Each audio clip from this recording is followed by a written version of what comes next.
magic on the track, boys.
And we are officially live. Woohoo. Buenos días, buenas noches, buenas tardes, a todos, wherever you are watching this from the world. And welcome to another episode of Los Lobos de la Lucha, your CMLL review show here at BC WrestlePod. And of course, we got the whole crew here tonight. I am Mikey, also known as El Jefe. And yeah, like I said, we have a full house. We have all the panelists here tonight. And I'm so excited that we could make a full house. So, getting into introductions really quickly, of course, joining us as well, showing off the gun show and, the amazing hair that I wish I had, is El Buntador del Segundo, or in this case, El Buntador del Segundo and Lucha Gato. And Lucha Gato. Introducing Lucha Gato. Todos digan hola, Lucha Gato. Thank you. Saludos. Saludo, primo. Good to see you here. We are just one android in a trench coat away, and all I'm waiting for is, I'll get you next time, Gadget. We love to see it. And then, of course, rounding out our on-screen panel, of course, down below, underneath, us, because that's where he likes to be. No, I was kidding. It's Papa Oso himself. Listen, I'm very punchy tonight, so it's going to get crazy, y'all. But Papa Oso, I appreciate you being here. I know. Hey. Sorry, this you guy. were very choppy and robotic, so I think know. I got every other word. Okay. To quickly reiterate before the internet decides to hate me today, I'm glad that you're here. I know you just got in from, running and directing and play stuff, and I love you, and I'm sorry. So, but yeah, damn, we haven't even gotten to everything. Primo, chill, bro, chill. It's good. It's all good. It's all good. It's the A Oh. team. The A team's here tonight, so that's all that matters. Anyways, but of course, rounding out our panel is, of course, our Primo, the Lucha master himself, and who we will one day possibly hang out now that we know where he lives. Just kidding. But Angel Lo-Fi is in the building. Yeah, so this is gonna be fun. This was a very self-contained show, but this is going to be kind of short, but not really, because the majority of our talking points are going to come in our main event. But before we get into all of that, really quickly, if you like what you see here and you want to see more of us, you can subscribe to our YouTube, follow us on Twitch or Kick, whatever your preferred platform of video consumption is. But if you want to interact with us in a different way and something that is a little less more self-contained, you can follow us on pretty much any social media site at BC WrestlePod, where you can interact with us, comment on our report cards, the previews of the shows, of what you're looking forward to, as well as some fun other stuff. Our stream schedules are up there. We do, drop everything for the week. We let you know what we're covering in terms of pay-per-views and watch-alongs for the whole entire month. It is a great time. And we also have some merchandise available at our shop at bcwrestlepodshop.fourthwall.com. We are just 2 days out from the end of our spoopy collection, but then we are getting into one of my personal favorite collections, dropping November 1st, which is our Dia de los Huertos collection, coming very soon. I love the design for it. It is, Dia de los Huertos memorabilia mixed into the art style of Salvador Dali. So any of you who are very familiar with your Latin artists, it is a very surrealistic approach to things, and I love it. So you can get that and all types of other merch at bcwrestlepodshop.fourthwall.com. And we also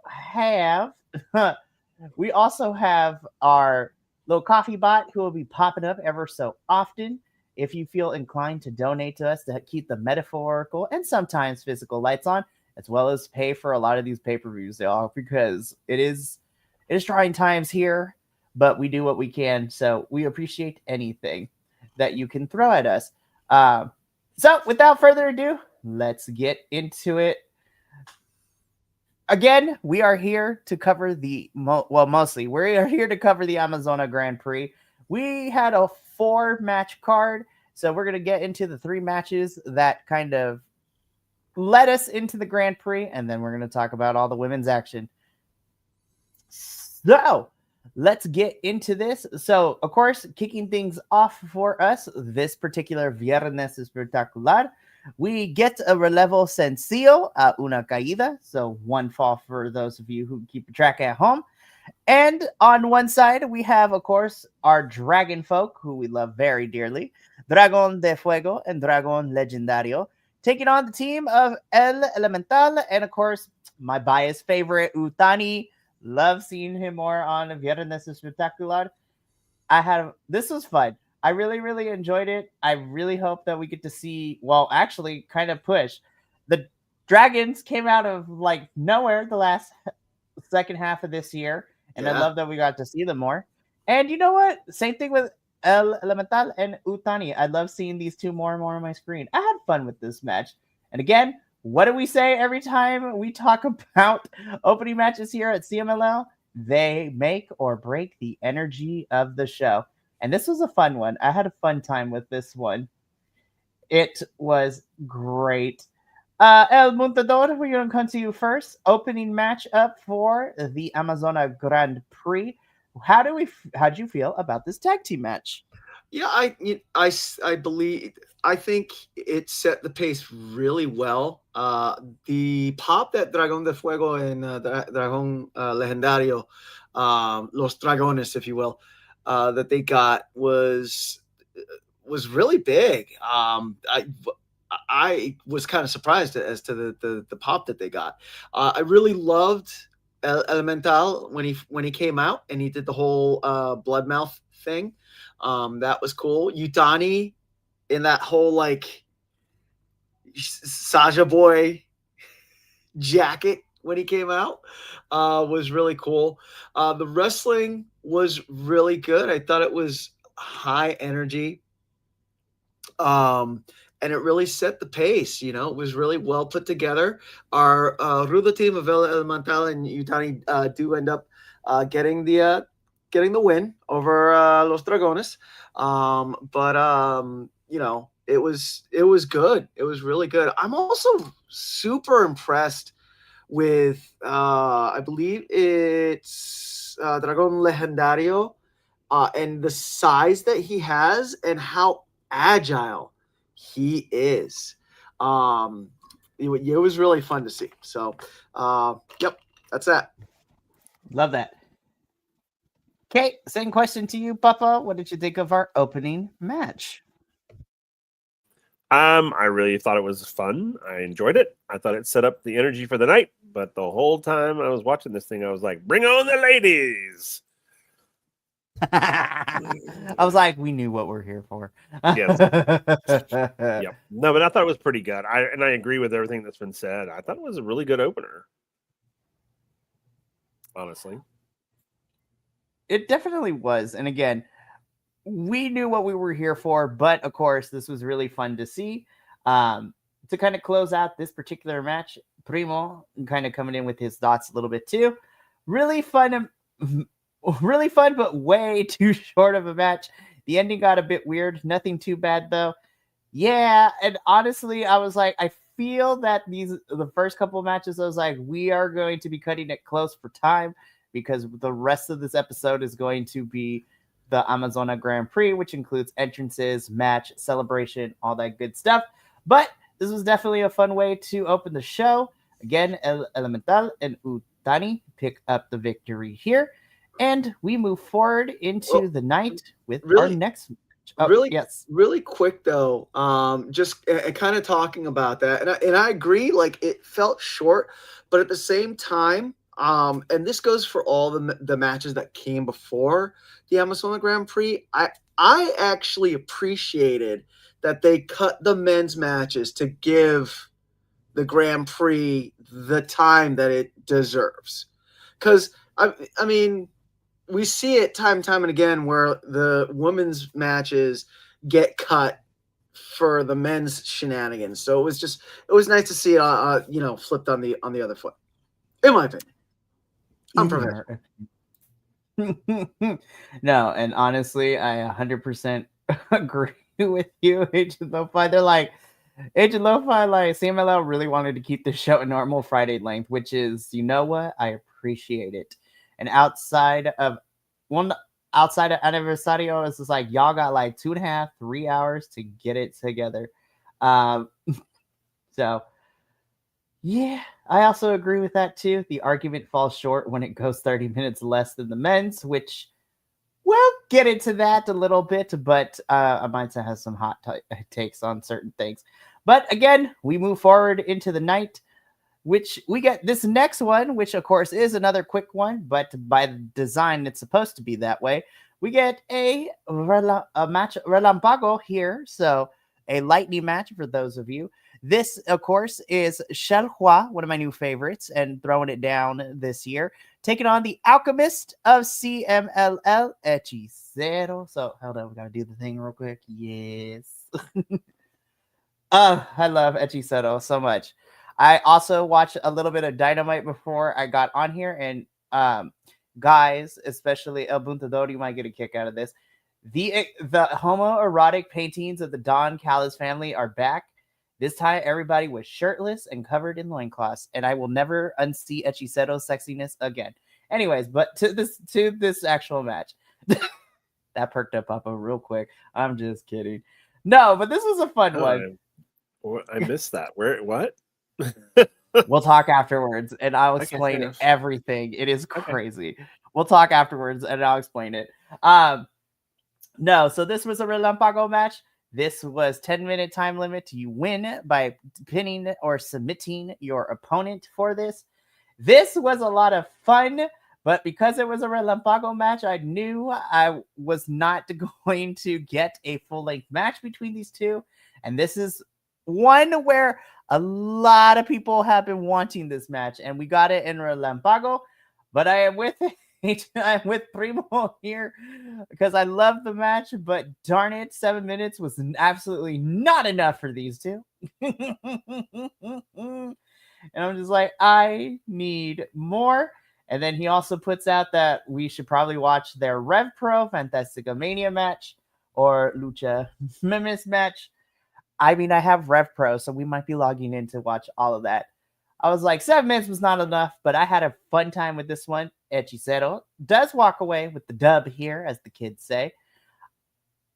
Papa Oso, we're going to switch things up. Come to you. What did you think of this Relampago match?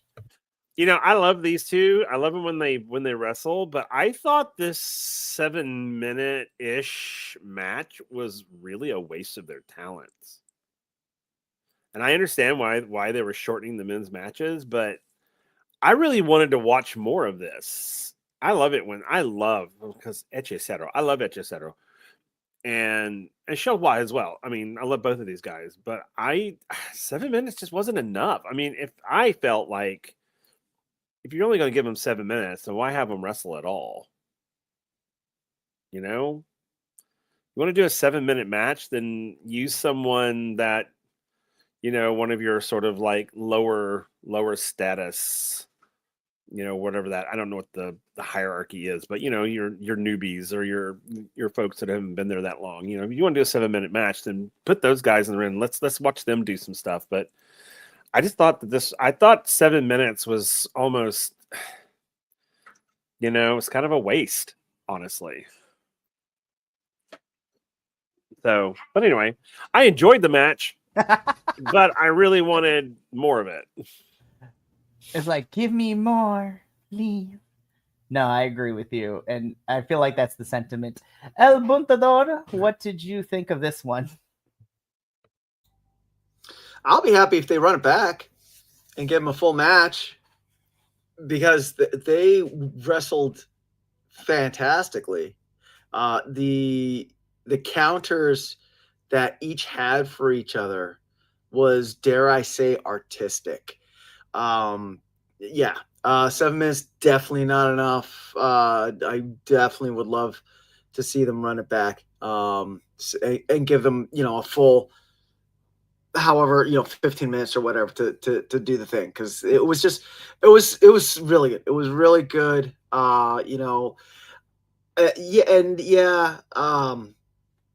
I totally get what Primo's saying, that Shelhua is low on the CMLL pecking order, unfortunately, but hopefully seeing him with Hechicero like this on a, I don't want to say bigger stage, but you know, like seeing him with Hechicero, maybe it might like kind of bring up his stock. I mean, the whole Fuerza Pueblano team is ridiculously good, like, you know, but that's neither here nor there.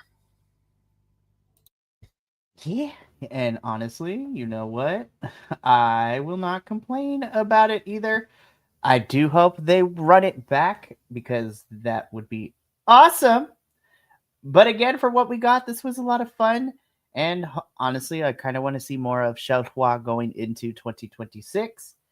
But yeah, that's just me.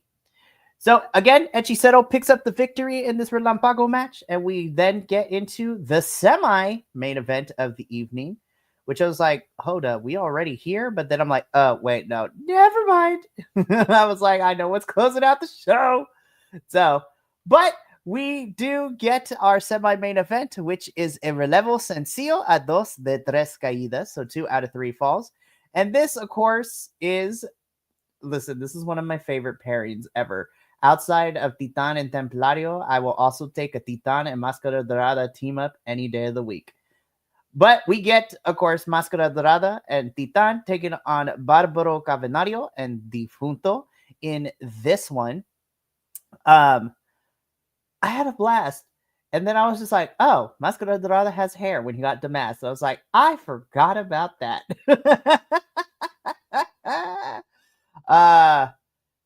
Yeah, I'm like, I can take Titan and Máscara Dorada as a team any day because I love them so much. This was fun, and I honestly think this was a really fun way to set up the energy leading into our main event. But El Montador, what did you think of this particular semi-main event? Well, so I need to answer your question with a question of my own. Who wore it better, Barbaro Cavernario or Filthy Tom Lawler? I cannot. I Just cannot. Just say. It was a fun match. I dug it. Barbaro was really raw in this one, in a way that I haven't seen in a while before. I loved the reversal when he was going for his plancha and Titan like came out of nowhere and like head scissored him over the rope. That was really cool. Defunto, you know, we all want to see more Defunto, you know. He definitely felt like he was a more afterthought in this. It felt like to me they might be building some sort of Máscara Dorada, Barbaro Cavernario thing. Especially with the way that the match ended, where our technical team did end up with the win, but that's because, you know, Barbaro does end up well, first not stopping when Guero Noriega told him to stop, and then taking off Máscara Dorada's mask at the end there. Yeah, but I didn't mind it. I didn't mind it. Okay. Baba Oso, we come to you next as well. So same question to you. How did we feel about this particular matchup? I dug it. I thought it was cool. You know, I mean, I did not get anything super like, oh my God, out of it, but I enjoyed it. Barbaro Covenant, he is like growing on me every single time I see him wrestle.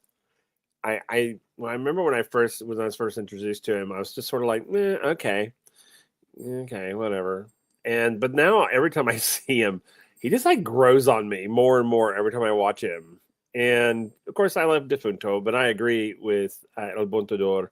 I think he's kind of like, oh, we just need another guy here.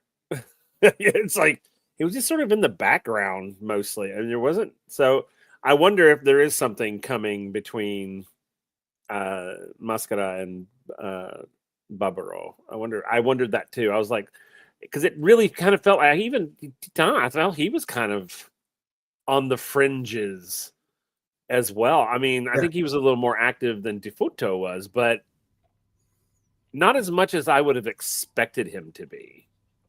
Yep. You know, I mean, Máscara Dorada was all over the place. Barbaro was all over the place. And then I guess Titan and Defunto were just sort of like the sprinkles on top of the sundae. Yep. You know, but I don't know. I enjoyed it. I thought it was good. I mean, you know, I enjoy these four guys when they wrestle. But again, I guess I didn't really understand or know what the purpose of this match was. Yeah, like and like, you know, like I'm sorry, it didn't feel like it had a through line. No, and I think you're kind of on the same line as what Primo has said about this match. Is that this was disappointing. Cool that it's setting up something, but not much for the match itself. And I think kind of like what you were saying, Papa, like it was really Mascara and Barbaro who had some substance in terms of like, oh, it's setting up something for them. And then Defunto and Titan, while they're so good and I love them, they felt like the garnishment to whatever Mascara Dorada and Bad are doing. So I was like, okay. But again, this was a lot of fun. I love these four individually, but it's one of those things where I say this in the other reviews. This match is a vehicle to something else later down the line, and not necessarily all the time that's a bad thing. I was just I had a fun time with this one, but I do see where Primo and everybody else is coming from too. All right, kids, ladies and gentlemen, and non-binary folks of the internet land, strap yourselves in because now it is time to talk about the main event. Oh my god! Yes. This picture is sexy, y'all. Like you can, like.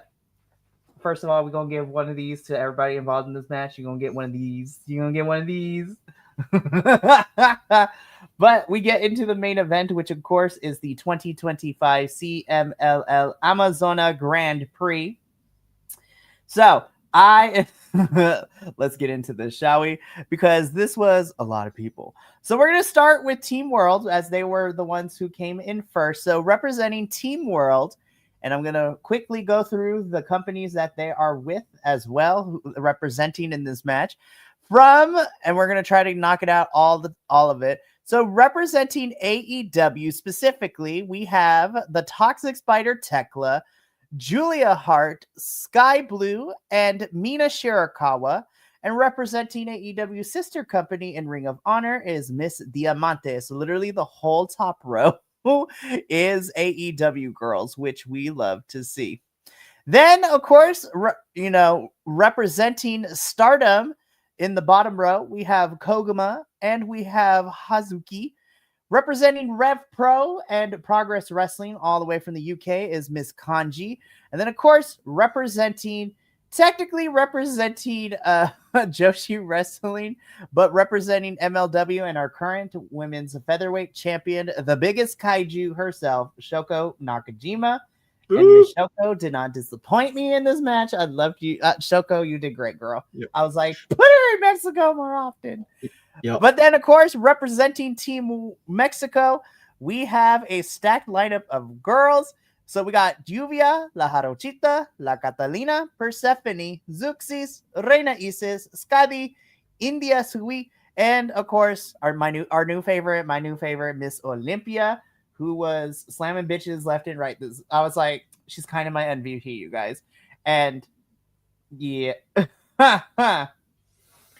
Ooh, we're gonna talk about this because that's my biggest point of why I like this so much, and honestly, why I kind of dug this more than the men's one. Agent Lo-Fi. So we gonna get into that point later in a little bit when we talk about this.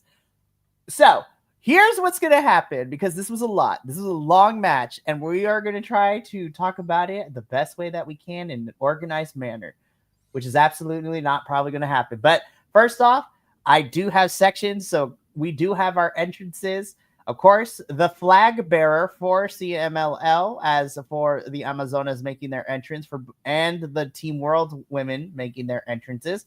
We have Blue Panther, of all people, be the flag bearer. I was just like, yes. I was like, Blue Panther, look at that push, baby. Look at that looking dapper in that suit, and holding the flag. And one thing I mentioned during the men's Grand Prix that I also will mention here again, because this is our second year doing it, but what I love is that we have another flag bearer in the form of one of our CMLL dancers, and they switch the country's flag every time we get to the news section. So I appreciate that all the countries' flags get to use. And I also love that the graphics, in their graphics leading into the ring, the girls have some sort of iconography from their country. So, like, for example, the U.S. girls got the Statue of Liberty, and then the other girls got big monuments from their home countries, which is a lot of fun. So I love that. But guys, gentlemen, can we talk about Team Mexico's outfits? Because, oh my God. I'm biased as hell, but like Skadi, girl, you have my favorite outfit. I was like, yes. Yes. I was like, give me Frida Kahlo realness. I loved it. It was fantastic. Also, I need all those sombreros. Like, where can I get one? Right? Those sombreros were cool, But I'm gonna be honest, probably my favorite thing. I'm like, Zeuxis, where can I get that mask? Girl, where can I get that mask? That shit was amazing. Yeah, that was some straight up Mad Max and Morton Joe stuff going on, and it was I was here for it. Yeah, the outfits of and the ring gear of the Amazonas from Mexico, it was very I got so much serotonin and happy feelings seeing that they were able to incorporate different parts of like their ethnic or their home outfits in with their ring gear, like you said, Scotty, she had that whole thing going. La Catalina had that like gaucha thing going. Who was it? I believe it was Juvia. She had a whole like flipped mariachi thing going. Yeah, they were gorgeous. They were all gorgeous. The like flowers and roses on that were embroidered. Oh god, yeah, it was so good, so good, so good. And I also really enjoyed that on the world team. Each member had like their little flag on their somewhere on their outfits, so to show pride. So I thought that was really cool. Yeah, I love we literally Miss Universe ourselves here because I was like, oh, we're getting the parade of entrants and their outfits, and I loved it. Of course, we had all the women in the ring as we did the Mexican national anthem, and everybody was there. And then like celebrity deathmatch, let's get it on because the bell rings and then we finally get started with the Amazona Grand Prix. The crowd was erupting. Of course, like the men's Grand Prix, we started off with everybody getting in their stuff and having moments before elimination started.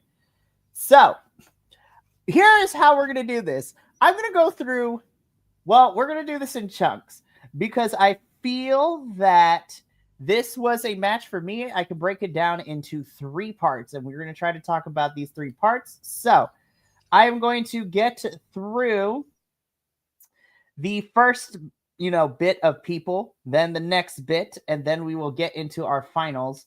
And then Primo, I will highlight your comment in a little bit. So again, everybody, everybody was in this match. Everyone got their stuff in. We had a little bit of face-offs, and then elimination happened. So let's start off with the first chunk of elimination. So, eliminated by Olympia, and first out is Koguma. Then Kanji gets eliminated. Hazuki then gets eliminated right after that. So, it's not looking good for Team World. Finally, India gets eliminated, and then it was a feat for the eyes. Miss Scotty gets eliminated, and I was just like, Mina Shirakawa, I did not know that was your gang, girl. But I was like, Mina, do not play, and I love her. So let's talk about these first 5 eliminations because I got beat. This is the only nitpick I have about this match. I was so bummed to see the majority of our both Stardom girls. I was a little disappointed to see both Stardom girls get eliminated. I'm really disappointed to see our only UK representative, Kanji. She didn't really get to do much either. They got eliminated so quick, and that I was disappointed. I'm like, no, not my Stardom girls. But Mina and Shoko, you do make up for it a little bit later, which we'll talk about. But yeah, damn, Scotty, I was just like, Mina knocked you the fuck out. Holy hell, Mina Shirakawa. Mina, I was like, Mina, you get one of these.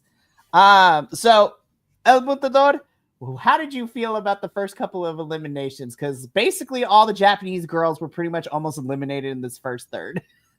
Yeah, so, okay. So let's talk about the first third of the Grand Prix.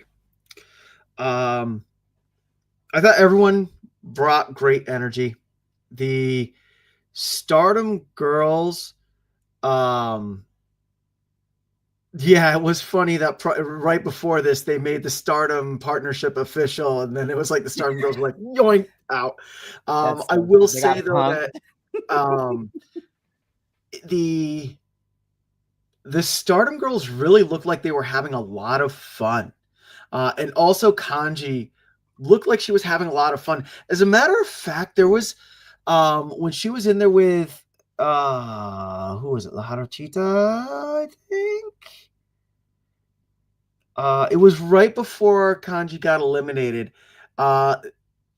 She missed an arm drag, and I could have sworn like she was laughing, and the camera like caught her laughing. I might have, I might have misread that, but it just they all looked like they were having so much fun. Those Stardom girls were selling those power bombs from Olympia like, my God. Listen, Olympia was putting in work in this whole entire thing, and I was just like, oh Lord. Yeah, she was tossing girls like left and right, and it was hilarious and great at the same time. We talked about this before going live. I was not ready for two of my favorite female wrestlers in Persephone and Sky Blue to match up first. I was so happy and so giddy. And then also Sky and Julia. I thoroughly enjoy Sky Blue and Julia Hart. And their wrestling. And I had stopped watching AEW while Julia and Sky were still out on injury, so I really haven't been able to see them come back. And so this was my first time seeing them back in the ring. And I had made this statement on social media a while ago. It also makes me so happy to see my favorite North American wrestlers down in Arena Mexico, so to see Julia and Sky and our little biggest kaiju, Diamante, it would just, I got feels. I got the feelings. I got feels. I definitely was very surprised at how fast the Stardom girls went out. Like boom, boom. I was like, whoa, and how fast the international team just like went down before India got eliminated. So that was very surprising to me. Mina Shirakawa thinking that I believe she eliminated Scotty with that like leg lock. Mm-hmm. Yeah, like I know she does that. Everybody loves Mina, but like she's I don't want to say treacherous. She could be she can be very lethal. Yeah, don't let the cutesy character performance and the dancing fool you. Girl's got moves. Yeah, she's got moves and she has great ring acumen, and I feel that was an example of that. Yeah, done. Cool. Next. Papa Oso, any additional thoughts you would like to add for this first third of the match? all I can tell you is for the whole match, the whole main event, I was very one-sided because I don't know any of these world women. I didn't know any of them. Very so fair. I was 100% team Mexico, and I was like, all right, girls, kick their asses. Which is very, very fair. I will say, though, I love the Grand Prix because I think this is really fun to introduce not only us, but to people who are just tuning into CMLL to get to see talent from other companies that they don't necessarily get to see. Now, of course, El Buntador, myself, and Adolfo, we are very biased, especially when it comes to, our AEW girls, our ROH girl, our Stardom girls, and of course our MLW girls. And I'm biased to my Progress and Rev Pro because me and Andrew cover the UK wrestling scene. So we are all familiar more with them. And it was a great time. But yeah, the first third, I was just like, not the Stardom girls. And yeah, Primo bringing up that we officially got the announcement of Stardom and CMLL doing a partnership, and then immediately the Stardom girls get punked and lose. Like, it eliminated so quick. But I am excited to see more of the Stardom girls. The Stardom alumni lasted. Very, very true. The Stardom alumni lasted. That is very, very true.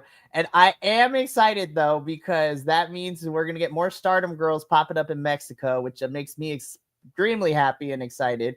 And we also get to see the CMLL girls go on over to Japan as well. No, Primo, I kind of agree. I caught bits and pieces, but the Triangle of Madness match on Coliseo was a lot of fun with the Triangle of Madness of Tekla, Sky, and Julia. So let's get back into this. So now we're going to get into the second half where things started picking up and we kind of started eliminating, quote unquote, some heavy hitters from both sides of the team. So again, Mina ends up, eliminating Scotty. So that's the end of the first third. Then immediately jumping into the second third, Olympia kills Diamante and eliminates her. I was like, damn, Diamante sold beautifully. I was like, damn, she died. Only for Olympia. Like, those power bombs were ridiculous. Girl, I'm excited to see her match against Mercedes Moné this Saturday on Collision for the CMLL Women's Championship. Like, that match gonna eat. I'm gonna. We'll talk about it later. Go ahead, keep going. I'm sorry. Okay, but Olympia then immediately gets eliminated by Sky Blue of all people. Then, listen, this little lockup and sequence from Tekla and Reina Isis was a lot of fun to watch. Reina Isis, unfortunately, gets eliminated by Tekla. And then La Catalina plays spoiler for me because then she eliminates the biggest kaiju in Shoko Nakajima. And then Julia Hart turns around and eliminates Juvia from this match. So we get some heavy hitters from Team Mexico and, girls from Team World who were putting in the work after they got the first three people lost on their team out. But this is where I feel like things picked up. We saw a lot of power moves and we saw a lot of speed, especially from Miss Shoko running around and jumping all over the place. I'm biased. I love Shoko Nakajima so much, but I was very sad when the biggest kaiju got eliminated. I was about to say, can we give our biggest kaiju the flowers and props that she deserves? I mean, she went up against Scotty, she went up against Olympia, and she was just like, big kaiju, rawr! And it was fantastic. So this second third is where things started picking up in speed because the girls were being eliminated left and right. And by the end of the second third, we then ended up with a 4-on-4. So we had 4 of Team Mexico left and then 4 of Team World left at this point. But there was a lot of fun stuff. Olympia murdering Diamante on my screen was very funny. I really love Tekla and Reina Isis's little exchange before Tekla eliminates her. And again, like I said, it was also at this point of the match too. Tekla sees the president of Stardom, and anybody who has been following Stardom in storyline purposes, she literally attacked the Stardom president and she got fired from the company, and that's why she left. And she's going to antagonize him every chance she gets, and it is amazing. But this was a fun third. Papa, also, what did you think about the second third of this match where we saw a couple heavy hitters from both sides get eliminated? Well, I mean, we knew it was going to happen. So I wasn't necessarily shocked when the heavy hitters were kind of getting, because I mean, you kind of had to. And would I have preferred they stood around to the end? Absolutely. But, and when it comes to these types of events, I mean, you know, your favorite girl is or guy is gonna get eliminated at some point. So it's like, ugh. And I will say again, I was very one-sided during this. So every time Team Mexico lost someone, I was just like, I think Team World cheated. Like, there's no way that Team World no way. Oh yeah, I was in complete denial. Denial is a river. It is. It's a state that I live in. So yeah. So I was very much like, why? Okay, I understand why, but still, they could have hung around for a little while longer. But that is very, very fair. But now let's get into this final third, because this is where speed round truly comes in. So again, entering this final third, we have a 4-on-4, 4 of Team Mexico left, then 4 of Team World. But then things get wild, because we literally just start going hard mode, where everyone's getting eliminated left and right. So La Catalina, with a valiant effort, unfortunately gets eliminated by Mina Shirakawa. And then Mina proceeds to get eliminated by our homegirl, Persephone. So Persephone was kind of biding her time. She was out here doing things towards the first half of the match, and then it was crunch time, and she put in the work. After Mina getting eliminated, because we were down to 3-on-3, La Jarochita ends up getting eliminated by Tekla, who's been putting in work for Team World as well. This is the time. And then the hits keep coming, because then Julia gets eliminated by Zeuxis. Zeuxis gets a surprise eliminated by Sky Blue, of all people, which was crazy to watch. I'm not even going front. Then it became a 2-on-1. The odds were not stacked in Persephone's favor, but she pulled through. She eliminated Sky, and then her and Tekla were the last two standing on representing their teams. They went back and forth, Tekla having near falls, Persephone having near falls, and it could have gone any way. But the hero of the story, the heroine, our girl, pulling out I don't want to call it a moonsault, but literally it was a moonsault, which I was like, girl, I don't see you doing that often. Let's go. Persephone doing a moonsault off the top turnbuckle onto Tekla for the 3 count. Also, shout out to Aubrey for being the ref in the middle of this ring, as well as La Vaquerita and all of our women refs in this match, because they were all fantastic. Yeah. But 1, 2, 3, your winner, not only is it Team Mexico, but last woman standing is our girl Persephone, who wins it for Team Mexico. And 2025 goes to Team Mexico. Oh, this was so much fun to watch. And I was like, yes, Persephone, get a girl. So now we need a new graphic. we really? We need a new Persephone graphic now. Yeah. I think I found her with the picture of the trophy somewhere. So we gonna make sure that we're gonna make sure.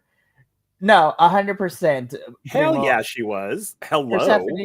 Persephone well, here's the thing, right? So I think Persephone was the right choice to win, not just from in CMLL, but of all the girls who've been traveling around the world representing CMLL and all the different promotions that CMLL is working with. Literally, Persephone has kind of been on everything. She was at Forbidden Door in that Fatal 4-Way representing CMLL, which was a lot of fun.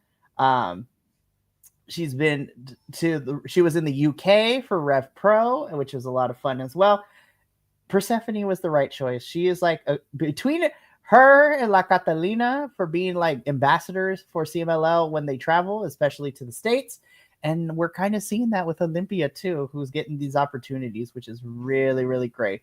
But no, I think not to say that she wasn't before, but winning for Team Mexico in this definitely has cemented Persephone at the top of the card. I 100% agree with you, Primo, on that one for sure. He's also calling it right now as well. Team World is most definitely going to get a win next year. So either the men's teams or the women's team are going to win it for Team Worlds, because this year, both Team Mexicos ended up winning the Grand Prix. The men won it for Team Mexico, and then the women won it for Team Mexico. So next year, I'm interested to see whether the men or the women of Team World are able to take the victory from Team Mexico, which we saw last year because Claudio took it for the men's Grand Prix last year. So, but again, Persephone wins it for Team Mexico. She is the last woman standing. El Puntador, this was a crazy final third. How did you feel about this final third? And what is your overall thoughts from beginning to end of how the 2025 Grand Prix went? So final third, first and foremost, I love that they gave Zoxys and Diamante a moment to throw down, because anyone in the Hispanic diaspora knows that, you know, between us Boricua and the Cubanos, there's a little bit of, a little bit of which one of us does the chi-chi-chi a little bit better, you know what I mean? You don't say. Yeah. So, so seeing Cuba versus Puerto Rico was really, really fun. It was really fun.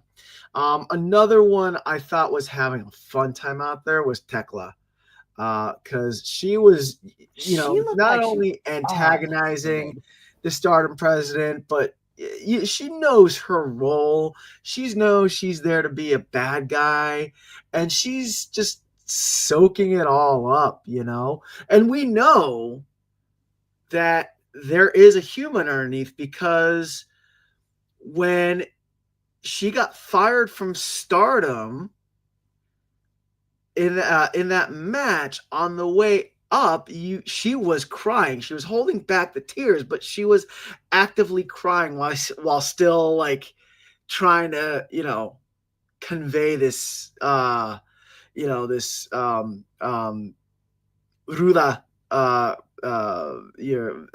role. But she was very moved that she was leaving Stardom. So she looked like she was having fun. It was great to see. Tekla is definitely one of my 2025 new wrestlers that I've come to really enjoy watching. So to see her, Persephone, at the end was really great. I loved seeing, again, Sky, love seeing that she made it to the end, and also, if they are still together, I haven't been on social media, so I'm not 100%, but, Kyle Fletcher and Sky Blue both been in the tournaments. So just saying.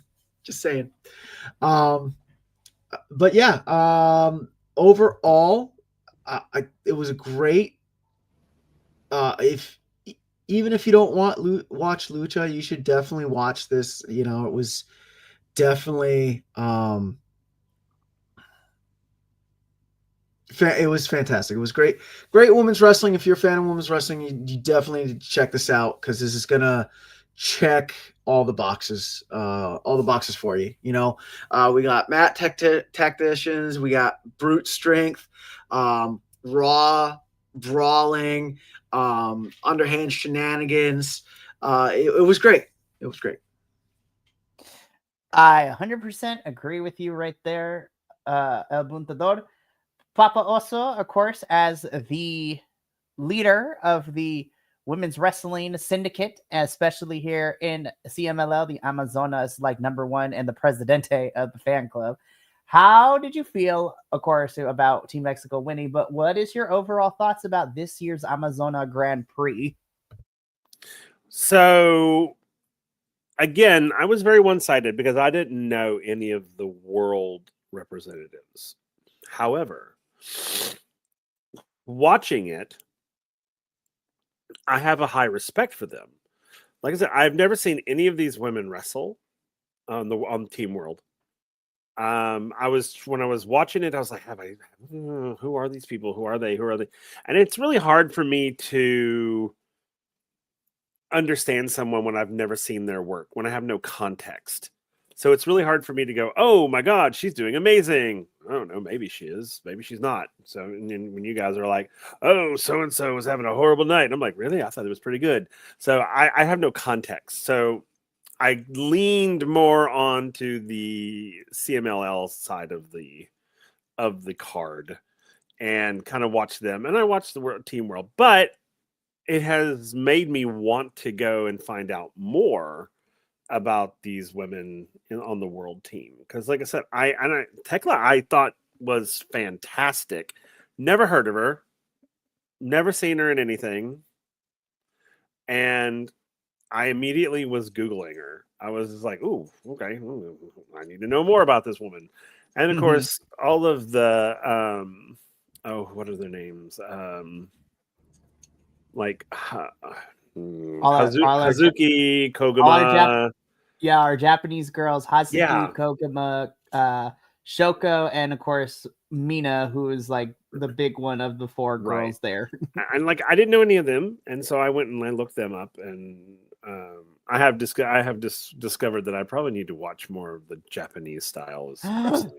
Stay tuned in 2026 because that might be a possibility.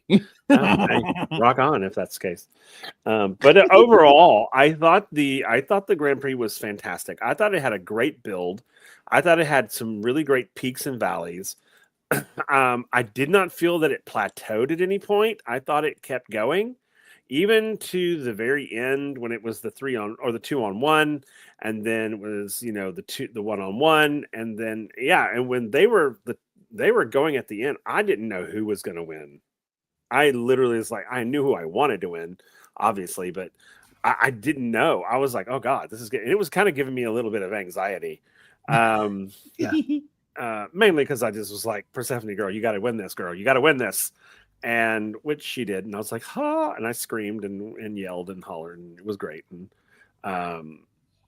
that's what I'm saying. It did not, the pacing was so good.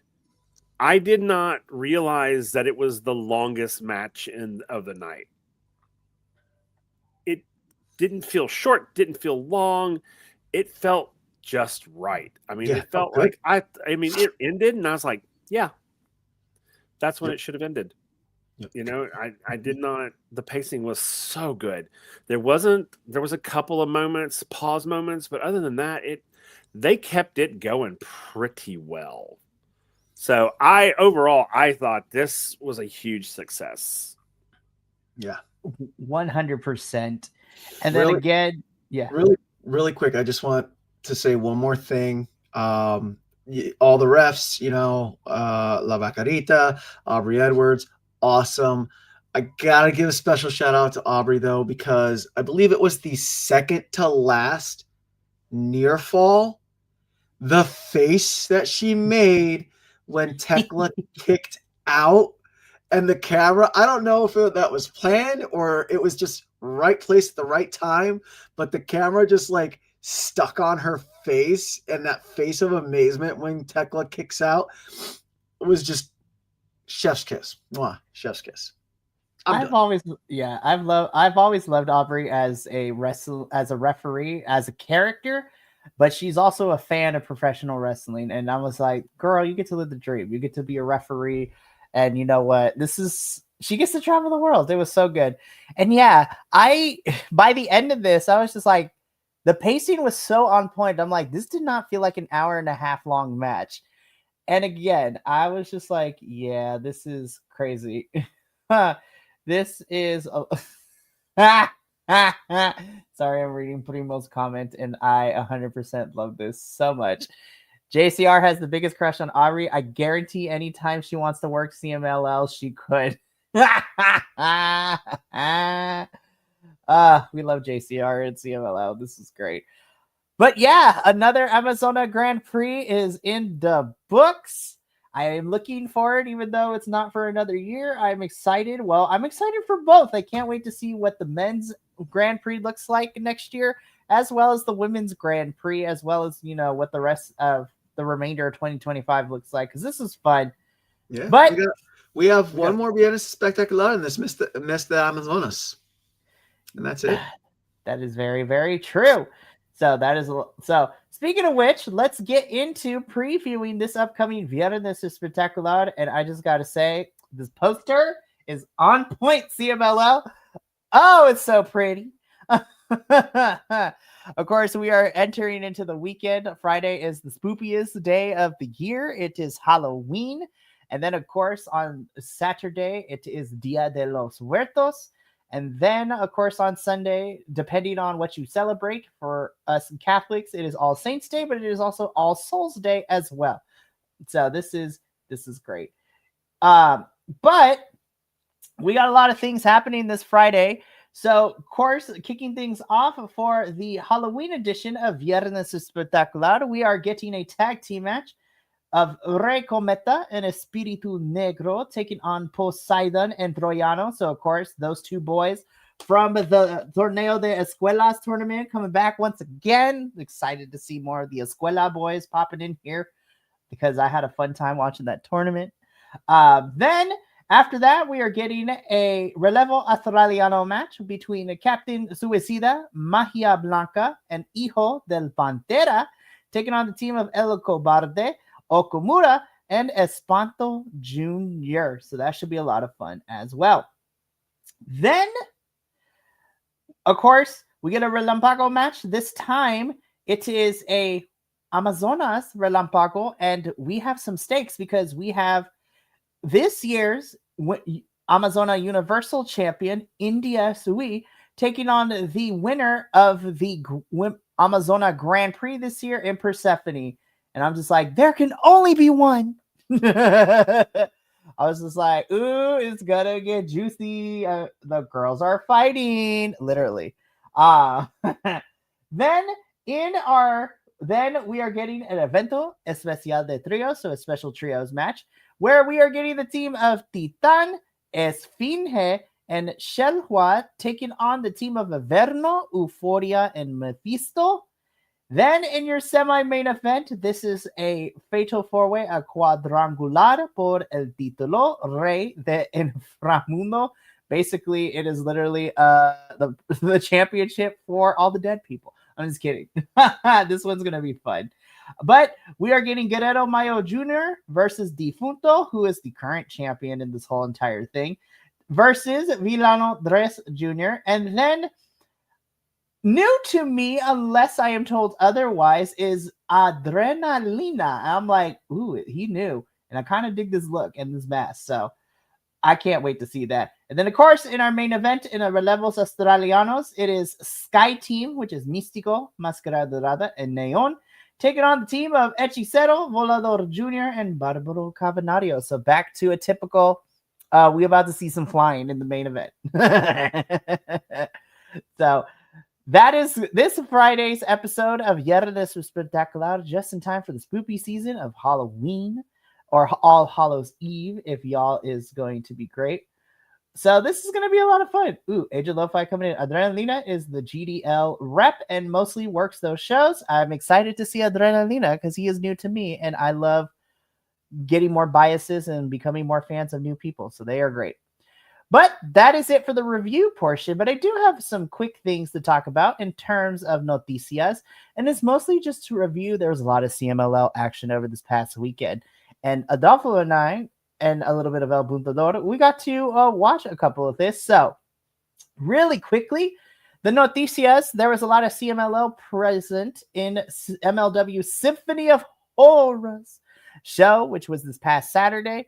And so we're going to quickly go through it because I don't want to spend too much time on it as we did it during the live watch along.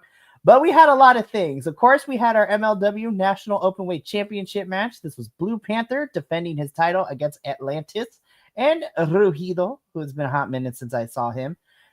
This was a little bit of a weird pair-up, but this was a lot of fun. Blue Panther was way over, of course, but this crowd was in, Long Beach, California / Los Angeles, and the Californians love them some Blue Panther and all Lucha Libre. So Blue Panther retained his National Openweight Championship. This was a fun match. We also had some CMLL boys in this 5-way scramble match, of course, representing CMLL. It was Magnus and Stigma and, of course, Okumura. This was a lot of fun. this was fun. Diego Hill ends up winning, who, give it a year, I hope he comes down to Arena Mexico, because I would love to see him fight some people down there. And what is going to be probably my favorite... Yeah, bye, Primo. Thank you for sticking with us. Probably my favorite match of Symphony of Horrors, Templario versus Virus for the MLW Middleweight Championship. It was like watching a Viernes Espectacular match just on YouTube, and it was a lot of fun. And in the States, Templario retains his championship, but this was probably my favorite match of the entire night. And then we get into our 2 Opera Cup semifinal matches. Volador Jr., who is still rocking the Negaverse version of himself, does defeat Japanese legend Satoshi Kojima thanks to the help of Rugido and Magnus running interference. And then, of course, Primo, who unfortunately had to go, is still going to watch MLW with us because, spoiler alert, Místico did beat Austin Aries. So the finals for the Opera Cup, which is happening in November, it's Místico versus Volador Jr. And I'm just like, I'm so ready. It should be a really fun match, and I can't wait to do that. But yeah, that is all the noticias I have for this week's CMLL. So that is going to be it for us tonight. Really quickly, before we sign off for the evening, we do have a lot of things still coming up. So today we finished up our Wednesday reviews. Tomorrow we are getting a double dose of reviews at 6 p.m. Pacific. Prepare yourself to laugh and to talk about questionable wrestling, because I will be leading the charge to be reviewing Mystery Wrestling 19 with some other folks. And this show was a lot to take in because we had Batman singing opera. We had the Power Rangers take on the Teletubbies. We had a Falls Count Anyone match. And we literally had a Living Dead girl take on a very tall man. It was a lot of fun. And if you want to know what that is all about, tune in to our review of Mystery Wrestling 19 tomorrow at 6 p.m. Pacific. And then I will be back tomorrow as well at 7:30 p.m. to review another really great show, as I will be covering Progress Wrestling's Jump in the Line show, where we got a new women's champion. We watched multiple people die in a ladder match for the tag team championships in the main event. And of course, we got to watch Simon Miller beat people up. And what's not to love about that? And then we wrap things up on Sunday with our WWE review. And yeah, so that is going to be it for us here. Thank you so much for tuning in to Los Lobos de la Lucha. We got to get up on out of here. So until next time, remember, take care of yourself, love one another, stay iconic, and more importantly than anything, you always deserve to finish your story. We'll catch you tomorrow for our double reviews on a Thursday. But until then, this is sayonara, adios, and until next time, peace.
Siento que todo está bien, pero en verdad yo no sé si tú lo sabes.